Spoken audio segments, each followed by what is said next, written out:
Hello everyone. Recently we are hearing the case of Indore couple जो कि शादी के ठीक 6 दिन बाद अपने हनीमून के लिए शिलोंग जाते हैं और वहाँ पर द ग्रूम राजा रघुवंशी को असैसिनेट कर दिया जाता है और उनकी वाइफ लापता होती है।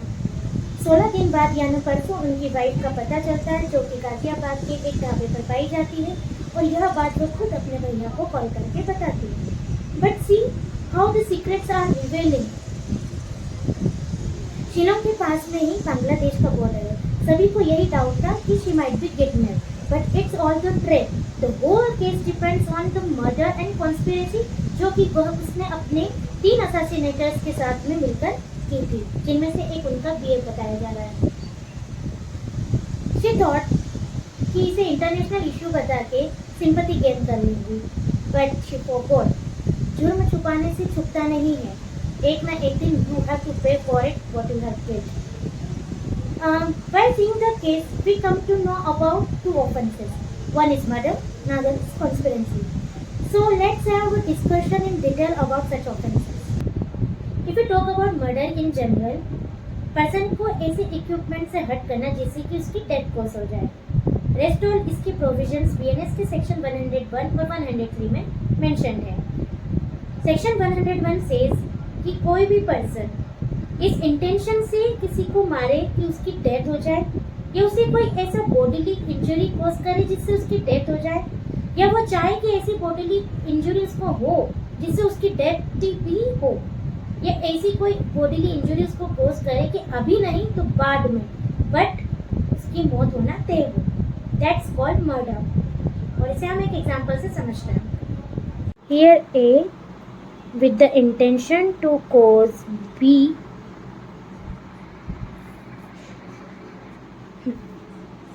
a bodily injury where B कोई सी डिसीज से सफ़र कर रहा था और यह बात A को पता थी। उसके स्ट्राइक करने से B की डेथ हो गई। तो ये क्या हुआ? ये हुआ मर्डर। वॉट इफ ए को ये पता ही नहीं होता कि ये कोई डिसीज से सफ़र कर रहा है और फिर उसको स्ट्राइक करता है और उस पर्सन की डेथ हो जाती है? तो यह है तो ऑफेंस ही, पर वो मर्डर ना होते हुए क्या होगा? Culpable homicide. ठीक है, Here we come to know about one word, culpable homicide. अब ये क्या होता है? मर्डर और कल्पेबल होमिसाइड में एक माइनर सा ही डिफरेंस होता है, जहाँ मर्डर में इंटेंशन और नॉलेज होता है और मर्डर में डेथ कॉज होना कंपलसरी होता है कि डेथ कॉज होनी ही है, जबकि जो कल्पेबल होमिसाइड है उसमें पॉसिबिलिटी होती है कि डेथ कॉज हो भी सकती है या नहीं भी हो सकती है। इसे हम एक एग्जाम्पल से समझते हैं। एक पर्सन है, उसने फायर किया इस शादी में, ठीक है। अब उसे नॉलेज तो था कि मैं फायर करूंगा किसी को भी लग सकता है, डेथ कॉज हो जाती, पर उसकी इंटेंशन नहीं था कि वो किसी को मारना चाहता है, ठीक है। तो जो बुलेट है वो यू टर्न होकर किसी पर्सन को लगती है और उसकी ऑन द स्पॉट डेथ हो जाती है। तो यहाँ पर जो वो पर्सन है वो मर्डर के लिए चार्ज नहीं किया जाएगा, जबकि कल्पेबल होमिसाइड के लिए चार्ज किया जाएगा, ठीक है। अब हम बात करेंगे मर्डर के एक्सेप्शंस पे। एक्सेप्शन का मतलब होता है कि वो मर्डर ना होते हुए क्या होगा? कल्पेबल होमिसाइड होगा। इसमें पहला है सडन एंड ग्रेव प्रोवोकेशन। इसका बेस्ट एग्जांपल है के.एन. नानावटी का केस, जिस पर मूवी भी बनी थी। अक्यूज्ड ने ये डिफेंस लिया था कि उन्होंने जो एक्ट किया वो सडन ग्रेव एंड प्रोवोकेशन पर किया, जबकि वो गिल्टी प्रूवन हुए थे और लेटर ऑन उन्हें रिलीज कर दिया था क्योंकि 2 कम्युनिटीज का इशू बन चुका था। बाकी यहाँ देखा जाए, अगर वह सडन ग्रेव एंड प्रोवोकेशन होता तो उन्हें चार्ज किया जाता कल्पेबल होमिसाइड के लिए, ना कि मर्डर के लिए। अभी सडन ग्रेव एंड प्रोवोकेशन है क्या? सडन ग्रेव एंड प्रोवोकेशन का मतलब है कि गुस्सा आना तीव्रता से। ऐसे 2 व्यक्तियों के बीच में कोई बातचीत, शब्दों का उच्चारण हुआ जिससे गुस्सा आया और एक पर्सन ने दूसरे पर्सन को मार दिया। इसके भी एक्सेप्शन है कि ये कब मर्डर में तब्दील हो जाएगा। पहला, ऐसा आपको गुस्सा आया जिसमें आपको मर्डर नहीं करना था लेकिन आपने फिर भी किया।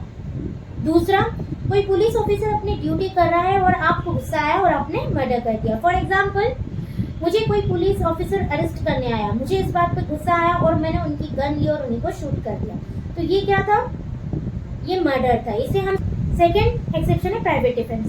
सेक्शन 38 में 7 पॉइंट्स डिस्क्राइब है प्राइवेट डिफेंस के। उसके अलावा अगर एक्स्ट्रा मैंने डिफेंस का यूज किया, जैसे फॉर एग्जांपल मुझे किसी ने धक्का दिया और मैंने बदले में गुस्से में आकर उसको शूट कर दिया, तब मैं ये नहीं कह सकती कि मैंने अपने प्राइवेट डिफेंस में किया, क्योंकि मैं ये कर सकती थी कि मैं उसे थप्पड़ मार सकती थी, उसे धक्का मार सकती थी, बट शूट करना was not a thing to covered in private defence.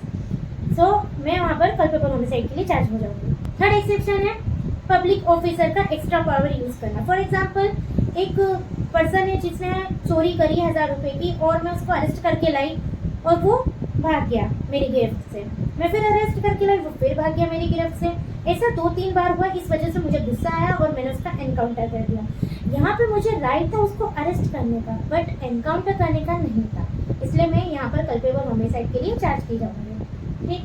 Fourth है फाइट चल रही है, प्रीमेडिटेशन हो रहा है बीच में, और इसी बीच जो है एक पर्सन ने दूसरे पर्सन को मार दिया है। अब यहाँ पर ये इशू नहीं बनता है कि किसने प्रोवोक किया था, तो यहाँ पर भी कल्पेबल होमिसाइड के लिए चार्ज किया जाएगा। फिफ्थ है कोई पर्सन है जो 18 इयर्स अबव है और उसने एक पर्सन को कहा है कि तुम मुझे मार दो, और वो पर्सन उसे मार देता है, तो यहाँ पर कल्पेबल होमिसाइड के लिए चार्ज किया जाएगा। लेकिन अगर वो पर्सन 18 से बिलो का होता और फिर उस पर्सन को मार दिया जाता, तो जिस पर्सन ने मारा था उसको मर्डर के लिए चार्ज करेंगे, ना कि कल्पेबल होमिसाइड के लिए। अब हम बात करेंगे पनिशमेंट की, जो मेंशन की है 103 में। इफ कोई पर्सन ने मर्डर किया है तो उसे लाइफ इम्प्रिजनमेंट, डेथ पेनल्टी दिया जाएगा। ठीक है। और कोई पर्सन जिसे 5 लोग या उससे ज़्यादा लोगों ने मिल के on the basis of race, caste, sex, religion, place of birth, इनके बेसिस पे अगर मर्डर किया है तो भी डेथ पनिशमेंट या लाइफ इम्प्रिजनमेंट ही मिलेगा। Now we will talk about criminal conspiracy. Conspiracy क्या होती है? षड्यंत्र रचना। मतलब कोई पर्सन, 2 से ज़्यादा पर्सन है, 4-5 पर्सन मान लो, और वो साथ में मिलकर ऐसे प्लानिंग कर रहे हैं कि किसी और पर्सन को मारना या नुकसान पहुंचाना, इस तरीके से उसे क्रिमिनल कॉन्स्पिरेसी कहते हैं। अब क्रिमिनल कॉन्स्पिरेसी के इंग्रेडिएंट्स क्या होते हैं? 2 से ज़्यादा पर्सन होना चाहिए, इलीगल एक्ट होना चाहिए, कॉमन ऑब्जेक्ट होना चाहिए। इलीगल एक्ट हो या ना हो, लेकिन इलीगल तरीके से हुआ है तो भी वो क्रिमिनल कॉन्स्पिरेसी में इंक्लूड होगा। अब यहाँ पर सिर्फ कंसेंट देना ही क्रिमिनल कॉन्स्पिरेसी नहीं होगी। फॉर एग्जांपल ABC है, उन्होंने प्लान किया है Z को मारने का। ठीक है। A ने बोला मैं जहर लेकर आऊंगा, B ने बोला मैं उस पर्सन को लेकर आऊंगा, Z बोले C बोले कि मैं उसकी लाश को ठिकाने लगाऊंगा। तो यहाँ पर उन्होंने कंसेंट ही दी है, तो हम उसे क्रिमिनल कॉन्स्पिरेसी में नहीं इंक्लूड कर देते। बट हाँ, अगर वो जहर ले आता, वो मार देता, ये सब होता, एक्ट हो जाता, तो क्रिमिनल कॉन्स्पिरेसी में इंक्लूड होता। क्रिमिनल कॉन्स्पिरेसी की पनिशमेंट ये है कि कोई ऑफेंसेस जिसमें लाइफ इम्प्रिजनमेंट दिया है, 2 साल से ज़्यादा का इम्प्रिजनमेंट दिया है या डेथ पेनल्टी दिया है, तो उस टाइम पे क्रिमिनल कॉन्स्पिरेसी हुई है तो उसे अबेटमेंट की जितनी पनिशमेंट होती है उतने से चार्ज किया जाएगा। और अगर 2 साल से कम का ऑफेंस किया है तो उसे 6 मंथ्स का इम्प्रिजनमेंट दिया जाएगा। अब हम वापस आते हैं अपने केस पर, जहाँ सोनम रघुवंशी पर एलिगेशन है कि उन्होंने अपने हस्बैंड का मर्डर कराया विद क्रिमिनल कॉन्स्पिरेसी।